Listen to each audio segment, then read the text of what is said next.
और चलिए अब अगली खबर आपको बताते हैं। छांगुर के कोडवर्ड से जुड़ी हुई बलरामपुर का छांगुर बाबा अपने धर्मांतरण के जाल को लगातार फैला रहा था और किसी को शक ना हो इसके लिए वो कोडवर्ड्स में बातें करता था जो अब डिकोड हो चुके हैं और हर कोडवर्ड का इस्तेमाल धर्मांतरण के लिए किया जाता था। कैसे, ये रिपोर्ट देखिए।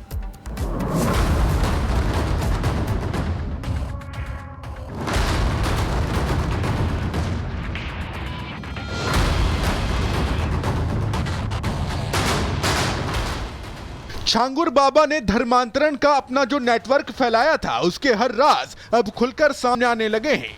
ये बाबा धर्मांतरण के जाल में लोगों को फंसाने के लिए कोडवर्ड में बातें करता था। उसने कई कोडवर्ड तैयार कर रखे थे जिससे वो लोगों को धर्मांतरण के खेल में फंसाता था।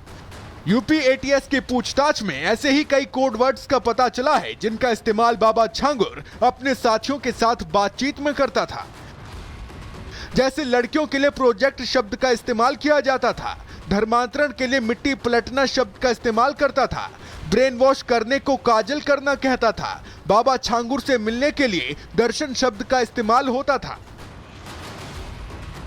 सिर्फ इतना ही नहीं, कोडवर्ड में ही निकाह और शादी का वादा करने के बाद धर्मांतरण को ये बाबा नए जीवन को शुरू करने की शर्त कहता था, जिसमें छांगुर बाबा की मदद करती थी उसकी सहयोगी नीतू उर्फ नसरीन। छांगुर बाबा के साथ ही उसकी सहयोगी नीतू उर्फ नसरीन को लेकर भी तमाम खुलासे हो रहे हैं।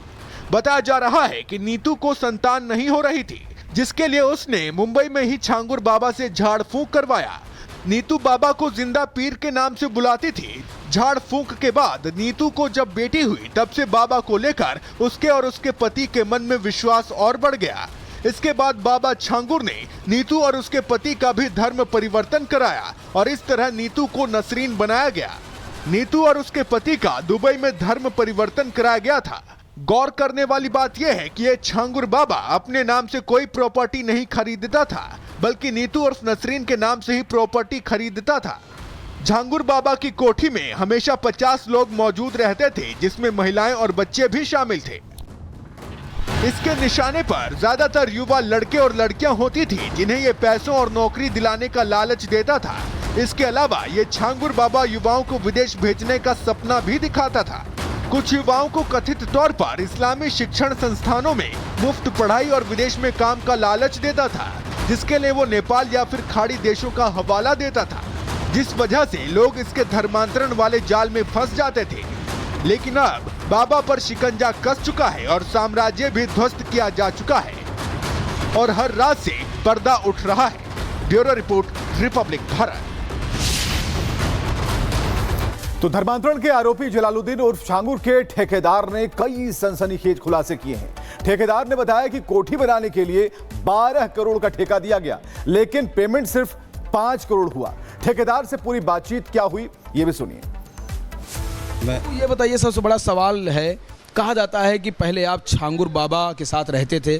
छांगुर बाबा का ये जो अवैध साम्राज्य है, मजबूत साम्राज्य है, जिसको तोड़ने में बुलडोजर को भी मशक्कत करनी पड़ी, आपने उसको बनवाया था। फिर आपकी दुश्मनी कैसे हो गई, कैसे आज यह दुश्मनी में पूरा मामला बदल गया? छांगुर बाबा के साथ हम कभी भी नहीं रहते थे। हम अपनी एक छोटे मोटे व्यवसाय करते थे, मकान, दुकान, भवन बनाने का ठेका लेते थे उतरौला में। और वो मकान बनवाने के सिलसिले में हमारे ऑफिस में आया वो, उसने कहा मुझे मकान बनवाना है, आप बना दोगे? हमने कहा हमारा काम ही वही है। वो लेकर गया, साइट दिखाया, अपना जगह दिखाया, सर्वे कराया, रेट किया, एग्रीमेंट हुआ, सब हो गया। ये रेहरा माफ़ी गांव की बात है जहां इसका पुश्तैनी मकान है। तो वहाँ कुछ ग्राम समाज की ज़मीन इसके घर के सामने खाली पड़ी थी। ये पहले तो उस पर अटैक किया, उसको कब्जा करना चाह रहा था। तो जब हमने काम शुरू कराया, जिस दिन माल मटेरियल गिरा के उसी दिन पूरे गांव के लोग इकट्ठा हो गए। लाठी डंडे के साथ उन लोगों ने कहा ये हमारी सरकारी ज़मीन है, इस पर आप निर्माण नहीं कर सकते।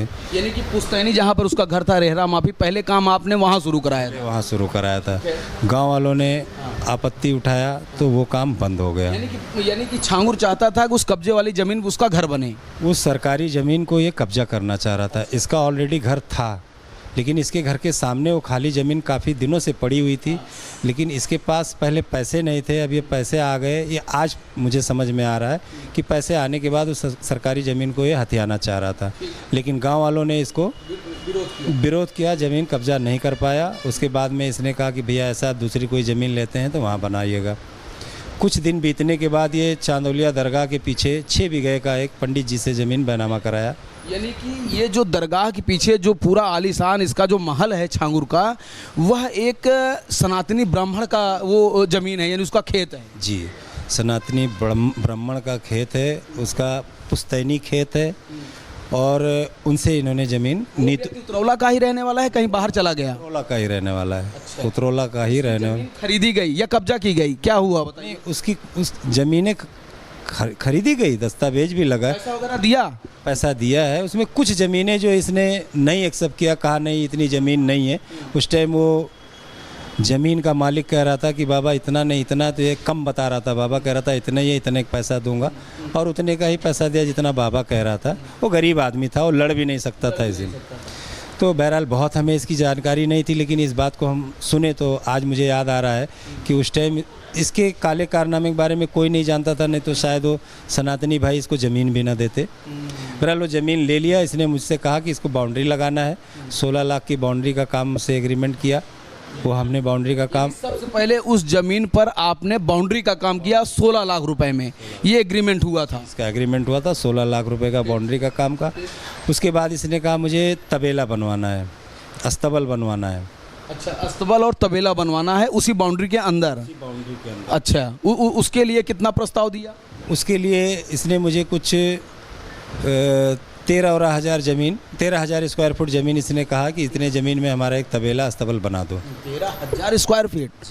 बड़ा सा बड़ा बंगला इतने में बन जाता है? हाँ हाँ, सिंगल स्टोरी 13,000 स्क्वायर फुट होगा, डबल 13 दूनी 26,000 स्क्वायर फुट बनता है वो। तो उसका भी हमारा रेट तय हो गया। स्ट्रक्चर खड़ा करना था, पिलर लगा के स्ट्रक्चर खड़ा करना था, जिसका रेट 1,000 रुपये तय हुआ था, एग्रीमेंट हुआ था उसका हमारा। 13,000 स्क्वायर फुट पे हमने इसका तबेला बना दिया। बनाया तो 26,000 स्क्वायर फुट बनाया, क्योंकि G+1 ground floor plus first floor, तो 26,000 स्क्वायर फुट बन गया लगभग। बन के कंप्लीट हो गया, उसको हैंडओवर किया तो उसने कहा नहीं, मुझे अभी इसको तोड़ के अस्पताल बनाना है। क्या बात कर रहे हैं जी?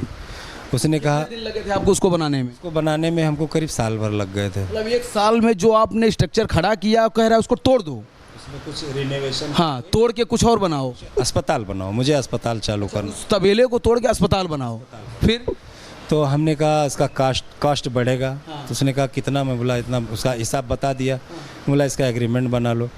बोला ये पैसे लो, एग्रीमेंट की क्या ज़रूरत है?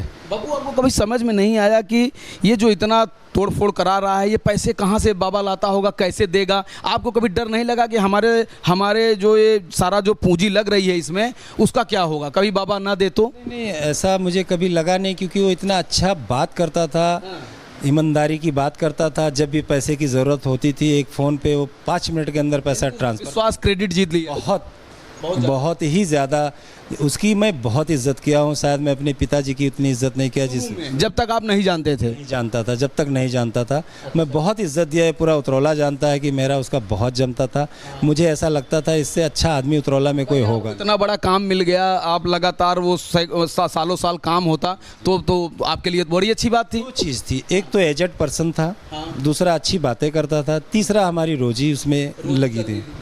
15-20 मजदूर उसमें लगे रहते थे, उनकी भी रोजी चलती। तो मैं इस चीज़ से बहुत खुश था कि 2 पैसे की रोजी लगी है गरीब। उतरौला में ही काम मिल। जी। लेकिन मुझे नहीं पता था, क्योंकि मैं 2019 से ही इसको पहचाना, वो काम के सिलसिले में पहचाना। उसके पीछे का स्टोरी मुझे कुछ भी नहीं पता था उसके बारे में, और ना ही मैं किसी से पूछा और ना ही मुझे किसी ने बताया।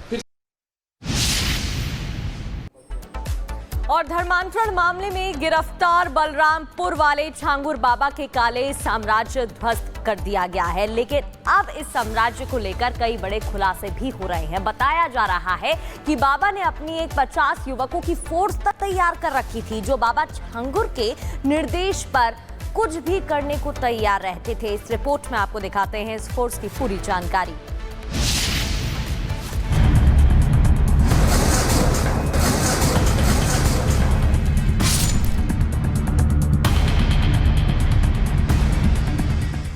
जब से छांगुर बाबा पुलिस की गिरफ्त में आया है, तभी से उसको लेकर कई चौंकाने वाले खुलासे हो रहे हैं। छांगुर बाबा की काली कमाई और काले कारनामे लगातार सामने आ रहे हैं। अब जो बड़ा खुलासा हुआ है वो किसी को भी हैरान कर देगा।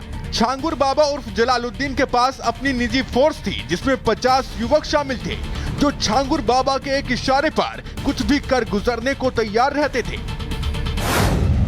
छांगुर के पास 50 युवकों की स्पेशल फोर्स थी जिन्हें स्पेशल ट्रेनिंग के बाद रखा गया था। ये सभी युवक धर्मांतरण की गतिविधियों में शामिल थे जिनका काम लोगों को डराना, दबाव बनाना और हिंसा फैलाना होता था। ये सभी छांगुर की उतरौली में बनी कोठी में रहते थे जहां इन्हें हर जरूरत की चीजें मुहैया कराई जाती थी। छांगुर इन युवकों को आध्यात्मिक सेवक बताता था और इसने इनका ऐसा ब्रेन वॉश कर रखा था कि छांगुर का आदेश ही इनके लिए आखिरी फरमान होता था, जिसके लिए ये युवक कुछ भी करने के लिए तैयार रहते थे।